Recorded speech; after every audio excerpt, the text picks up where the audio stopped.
Alright, are you a fan of garlic noodles? I've got just the recipe from Kenji López-Alt that you've got to try. Let's hop into it. Now, I would have never thought I was going to do a recipe where the star of the show would be garlic. So of course, let's talk about it. Now, this recipe has 20 garlic cloves, which I'm not going to lie, takes a little bit of time to mince. If you have a food processor, this could be a little bit quicker, but honestly, the longest part was just trying to peel the garlic. This next step is optional, but I'm cutting some green onion for garnish. Then in a small bowl, combine 4 teaspoons of oyster sauce, 2 teaspoons soy sauce, and 2 teaspoons fish sauce, and give that a mix until well combined. Next, we're going to need 1 ounce of fresh Parmesan cheese, in which we're going to grate into a small bowl. Now, Kenji mentions that these noodles are good enough to have by themselves, but they go great with a protein such as shrimp. So we're going to take 1 pound of shrimp that have been deveined and their shells removed, and we're going to pat dry. For seasoning shrimp, I usually like to use a combo of kosher salt, black pepper, and of course, garlic powder. Yes, I know, even more garlic on top of what we're already putting in the noodles. It's at this point that we can begin making our pasta, so we're going to heavily salt some water and then add in 16 ounces of spaghetti, and you're going to cook that until it's al dente. Now we can begin cooking our shrimp and making our garlic sauce. So take a high-walled pan and over medium heat, add in some olive oil, and then begin adding all your shrimp into the pan. These shrimp are quite small, so they're taking about 1.5 to 2 minutes per side. Now if you have bigger shrimp, of course, cook them a little bit longer, but you're going to see this is going to give us some beautiful fond on the bottom of the pan.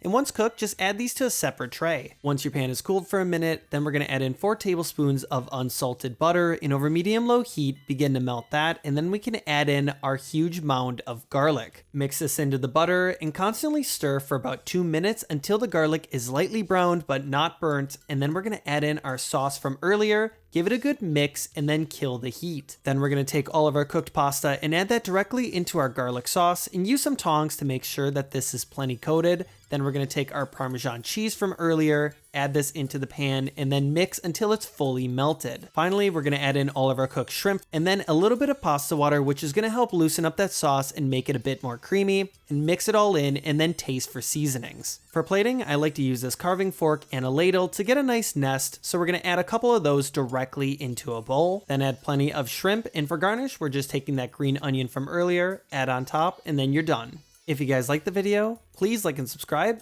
and I'll catch you in the next one.